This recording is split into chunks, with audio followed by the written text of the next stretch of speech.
This image paints a worrying picture and highlights the importance of having a financially safe, secure and stable retirement. I think this will be one of my most important videos ever. Hey everyone, and welcome to The Savvy Squaddy. In this video, I'm going to explain why you need to take your pension seriously and why you need to start thinking about it now. Financially planning for your retirement is not something you should put off until you retire. This video is going to be long, but if you want to actually enjoy your retirement and even retire early, then you'd be silly not to watch this. Spending the next 20 minutes or so digesting this important information may actually help in adding tens of thousands of pounds to your retirement pot. This is not something to turn your nose up at. Retirement is not about age, it's about financial independence. And if you don't have that independence, then you require a job, in which case you are not retired, and you could very well work until the day you die. And is that really something you want? There are going to be two main chapters in this video, the problem and the solution. It's important to hear both. But before we get into them, let's first go over a few things. A pension is a financial plan designed to provide individuals with a regular income during their retirement years. There are three main types: a workplace pension, the state pension, and a personal pension. All are different in their own ways. Now, workplace pensions are either defined benefit or defined contribution.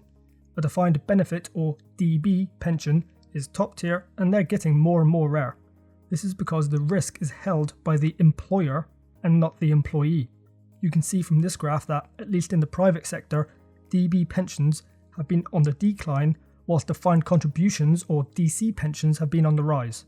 With a DC pension, the employee holds the risk and not the employer. DC pensions are cheaper for employers than DB pensions, hence the shift. Luckily for those of us in the armed forces and other public sectors, our pensions are defined benefit. But what does that mean? Well, with a DB pension, the employer promises a known or defined amount of pension income, which is the benefit, to the employee upon retirement, which is payable for life.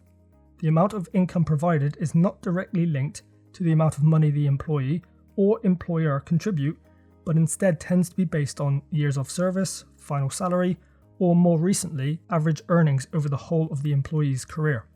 With a DB pension, the employer takes responsibility for managing the investments and ensuring that you receive a known, guaranteed, fixed amount of income during retirement. This means that even in periods where investments have performed badly, like the 2008 crash or the 2020 crash, your retirement income will remain stable, a luxury many people on DC pensions do not have. Employers are not fans of being responsible for this risk, and so that is why we see the rise in DC pensions, because then the risk is handed over to the employee, and once the employer makes their contribution, they can forget about it. Slopey shoulders to the max. It is very important to note that most public service pension schemes are unfunded. This simply means that contributions from employees and employers are not paid into a fund, which would then be invested. Instead, in the public service, our pensions operate on a pay-as-you-go basis, so that is one way they are able to avoid the fluctuations within the stock market, but it does mean that they need to set aside a percentage of the budget for pensions. And one more thing to note, and that is our armed forces pension schemes are also non-contributory. This means that those of us serving do not need to pay into our pension pot. There is an option to do so if you wish, and I will cover that in a future video. But as it says here, the non-contributory aspect is taken into account when our pay is being assessed. If you have a look at this chart, you can see a number of the other public service pensions in comparison to our armed forces one. You can see their contribution rate is much higher than ours, but you can also see that our pension pretty much beats out most of them in most categories. Anyway, that was defined benefit, rare as f***, and if you have one, which we do, don't take it for granted. Now let's move on to the other workplace pension, which is on the rise, and that is defined contribution. Whether you do a full career or leave after serving for a few years, you will most likely go into other employment. In this new job, you will probably be auto-enrolled into a workplace pension scheme if you meet the criteria. This scheme will most likely be a defined contribution pension, so it is important to have a basic understanding of it. With a DC pension, you will contribute a bit of your salary before tax into a pension pot, and in most cases your employer will also contribute a percentage too. That money is then invested into assets like stocks, bonds and funds, where it grows over the years, ready to be accessed upon your retirement.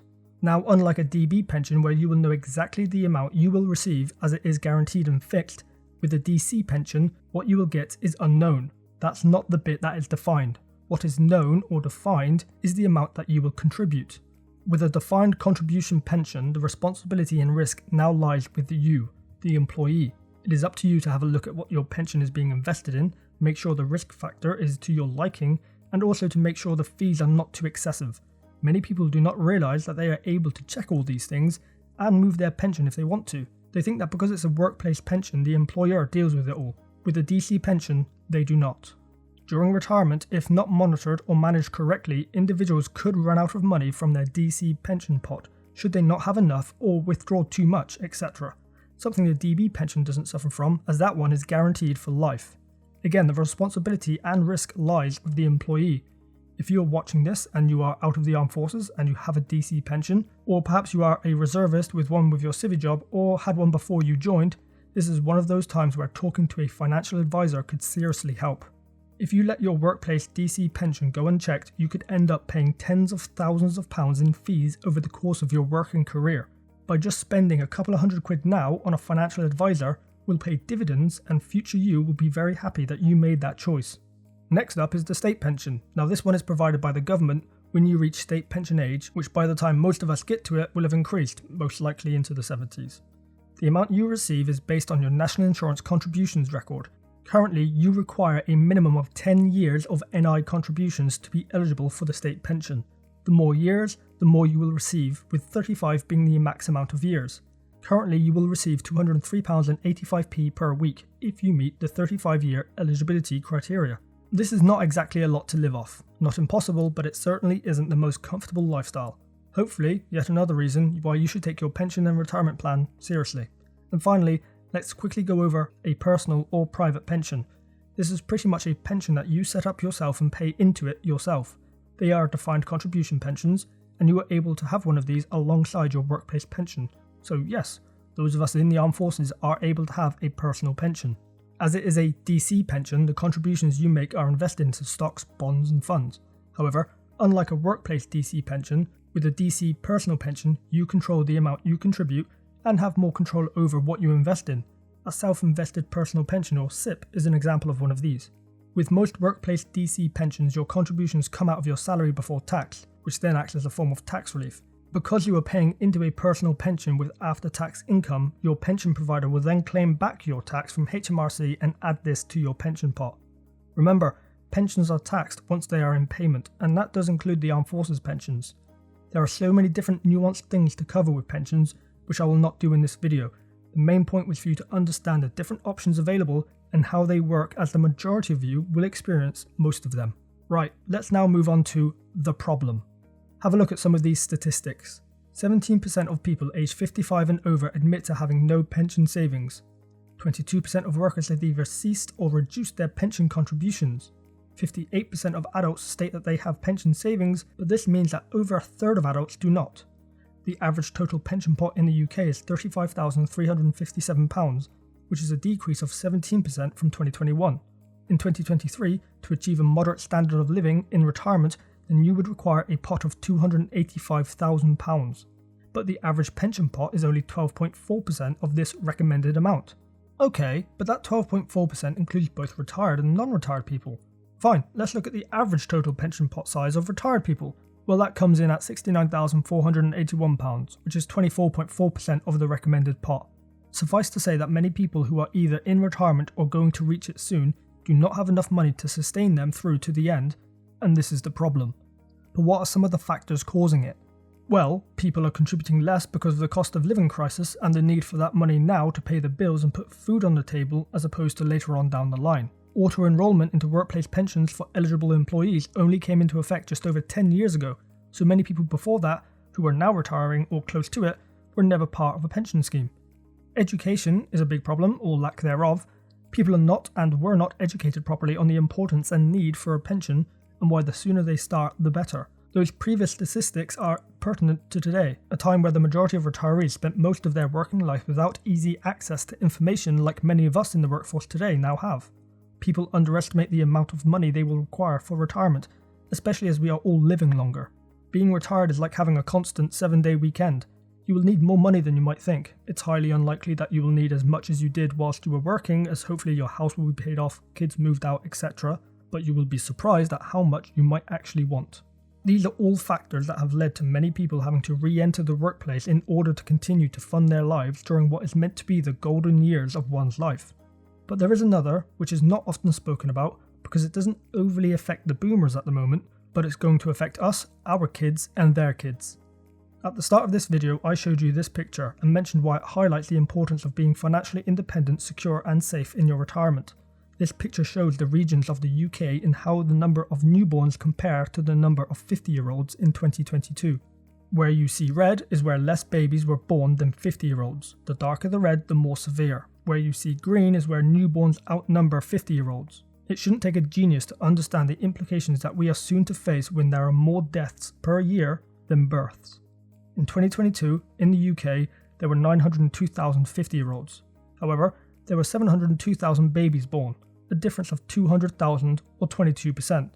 This difference has been coined the birth gap, and it is something to genuinely take quite seriously. There is a documentary, which I highly recommend, and I'll link that below. Part 1 is currently online for free. Give it a watch. So why is this birth gap such a big deal? Well, for the purposes of this video, I will just be focusing on how this issue should make you take your pension and retirement planning more seriously, and not necessarily on the other implications of a childless society. The reason for the importance of comparing newborns to 50-year-olds is because in around 20 years' time, when those newborns are now adults and entering the workforce and begin to pay taxes, those 50-year-olds will be entering retirement and benefiting from those taxes. Now, in case you didn't know, those of us in the current workforce are paying for our grandparents' state pensions through the taxes we pay, and our grandkids will pay for ours through their taxes. Our life expectancy has almost doubled since 1900, and those who are born today are likely to make it to 100 years old. We are all living longer, which is one of the reasons why the state pension age is increasing and will continue to do so. And herein lies the problem. We are all living longer, but we are having less children. The replacement rate in the UK is 2.08 children per woman, but we are currently around 1.5. At the moment, there are 4 working age people per 1 pensioner, but in the not so distant future that will go down to 3 working age people per pensioner. 3 people will have to provide the same amount of funding for a longer period, which 4 people used to do. Where do you think that money will come from? They are either going to raise taxes, which will not be a popular move, or the state-funded healthcare and welfare systems will suffer as there is a smaller workforce paying taxes which fund these public services. Total pensioner benefits are forecasted to cost the public £136 billion in the 23-24 financial year. Of this, the state pension is projected to cost £124 billion. This pension benefit spending is around 11.5% of total public spending, an increase of 1% from the previous year. How much do you think it will cost in the future with more oldies around than there are today? And how will that be funded? Also, have a look at this graph. The state pension is rising faster than wages and even inflation. Now, when the state pension, which is funded by the taxes of the current workforce, is increasing more than the wages of the current workforce, can you see how this might lead to some issues down the line? This is clearly unsustainable. On top of that, old folk also make up the majority of NHS patients. Where will the additional funding for that come from? And where will the workforce be to look after them? An inverted population pyramid is a big problem. These are all valid questions to be asking. I don't have the answers to them, but these uncertainties alone should make you seriously consider planning for your retirement as soon as possible. You should not plan to rely on the state in your retirement. That is not a sound strategy. By 2050, a quarter of Brits will be over 65, and as the think tank Social Market Foundation say, this combination of a lower share of the population in work and a higher share in need of economic support clearly has a negative effect on the productive capacity of the economy. How are we able to grow our economy when we have less and less working age people and more retirees? Who knows what the future of the state pension will look like, or even if it will still be around. I wouldn't be surprised if we see another big pension reform in the coming years as the issue starts to make it mainstream. Because of all of this, you may even want private healthcare in your future retirement as to avoid the potential issues that this birth gap may cause. Either way, you will need money for that. Money that will not come from the state, but from you. From you taking your retirement planning and pension seriously, and by taking action now. Also, I'm not saying everyone should have kids. That is your choice, and I certainly understand the many factors that are keeping people from having them, and I wouldn't force that on anyone. I am merely highlighting the future economic problems that we may encounter due to this birth gap. Problems that could very well affect you in your retirement should you not properly prepare for it. Now is the time to get started. Now is the time to sort your shit out. Right, it's no good highlighting all of these issues without actually also providing some solutions. And I don't know about you, but I want to actually enjoy my retirement comfortably and not have the financial stresses hanging over me or relying on my kids to support me. But that won't happen if I wait until my 50s to start planning for my retirement. Instead, I started in my 20s, so plenty of time to build up a number of different retirement pots and income streams, and also to even have the option to retire early. Right, one of the first things you need to do is to work out how much income you will actually need in retirement. Especially for young people, this will be an estimate, as until you get closer to retirement age, it's hard to put an exact number on it. But that doesn't mean you can't start working towards a rough estimate for now. Better than not working towards any estimate at all. Figure out what your needs will be: food, car, utility bills, council tax, mortgage if you haven't paid off your house, etc. Then figure out your wants like days out with the grandkids, holidays, birthdays and Christmas presents, etc. Remember, retirement is like a 7-day weekend. Then also figure out if you will have any debt repayments or savings and investments goals. Perhaps not for yourself, but maybe to leave your children or grandchildren when you die. Tally all that up and you will have the amount of income you would like to live the retirement you desire. Keeping a monthly budget helps a lot with this. I have a free budget spreadsheet you can download and a video on how to use it, the link will be below. So now you have that amount, you need to figure out how you will be able to earn that much in retirement. For those of us in the armed forces, the pension calculator can help, and I recently made a video on that which I will link below. Don't forget to add on the state pension to that amount either. Are you far off your retirement goal? Then perhaps start looking at a personal pension which you can start paying into, and even an investment ISA and or a lifetime ISA. A link to a video on ISAs is below. The sooner you start, the better, because you are able to benefit from compound interest. Don't know what that is? Then I will link a video I made that covers that. Also, don't forget, when you leave the forces, you may end up taking further employment, which may see you start a workplace pension with them. Maybe you spend the next 20 years with this company. That right there is another pension pot available to you. You should aim to have multiple different forms of retirement income. This is easily achievable and future you will be extremely grateful. Something to consider is that if you are thinking of leaving early, then within that decision-making process, and it should be a process and not some impulsive emotional reaction because you were asked to work late on a Friday, have a serious look at your pension. Use the pension calculator to see what you would be entitled to should you leave now and should you continue to serve. The pension trap is a real thing, but because it's so good, people wouldn't be trapped if it was a shit pension. They would just up and leave. Hopefully by now you understand how valuable your Armed Forces Defined Benefit Pension truly is. The Pensions and Lifetime Savings Association suggests a recommended retirement income for 3 different living standards. I am personally aiming for what they call comfortable. They suggest an annual income of £37,300 for someone who is single and £54,500 for a couple. Just as a very quick basic example, Joe joined in 2015 and serves a full career making his way up to WO1. When he reaches state pension age, his annual pension will be £18,876. Joe wants to have a comfortable lifestyle. Well, with his AFPS 15 pension and his maxed out state pension, Joe will have an annual income of £29,476, around £8,000 shy of his goal.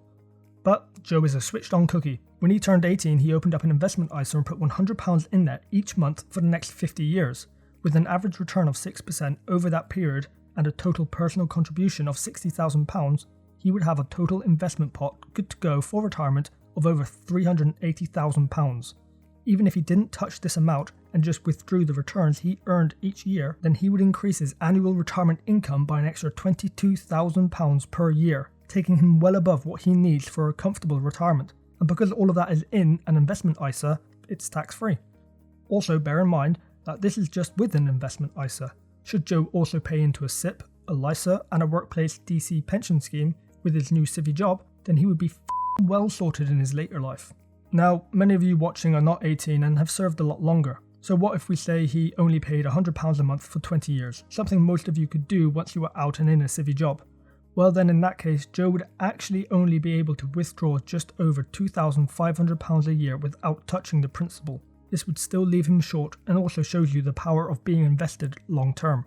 Joe would actually have to increase his monthly amount for those 20 years to just over £300 to be able to hit that extra £8,000 a year. So if you are young, it's important to start now. But my point is, there are many different streams of income available to us all that we can utilise to create a substantial retirement fund. It is not hard to do, and the longer you wait, the less you will end up with. Now, my doom and gloom section of the video which talked about the birth gap could actually be mitigated by automation and AI in the future. I do foresee a future where work in many sectors becomes optional and there being a need for a universal basic income. Granted, this income would cover the basics, and so if you wanted more luxury in life, you would then choose to work to earn more. However, this is not a certainty, and you shouldn't expect this to happen. Better to have it and not need it, rather than need it and not have it. And whilst having children should of course not be forced on people, it should not be controversial at all to say that in order to get out of this declining birth rate, avoid population collapse, to grow the economy, and progress our species, we should be having more children. So whilst there are many problems, there are also plenty of solutions which are accessible for you all. One of the main limiting factors here is you. The importance of taking your pension seriously and starting your retirement planning now cannot be overstated. Retirement is not solely about reaching a certain age, it's about achieving financial independence. Relying solely on the state pension or assuming that everything will work out on its own can lead to financial struggles in your golden years. The statistics I mentioned earlier paint a clear picture of the challenges many people face as they approach retirement age.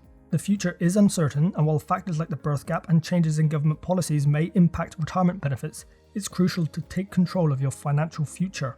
Begin by calculating how much income you will need in retirement based on your desired lifestyle. Understand your existing pension benefits, such as the Armed Forces Pension Scheme and the state pension, but also explore additional options like personal pensions, investments, and lifetime ISAs. Starting early is the key to harnessing the power of compound interest and building a substantial retirement fund. It's never too soon to begin planning and saving for your retirement, and the sooner you start, the more financially secure and comfortable your retirement years are likely to be. Remember that your financial future is in your hands, and taking proactive steps now will help you enjoy the retirement you deserve, free from financial stress and uncertainty. Don't wait, start planning for your retirement today. Your future self will thank you for it. Has this video helped you understand the importance of planning for your retirement? Have you started already? Let me know in the comments below. Thank you all for watching. If you liked what you just saw, please hit the subscribe button up there, and if you want to see some more videos, click over there. See you soon.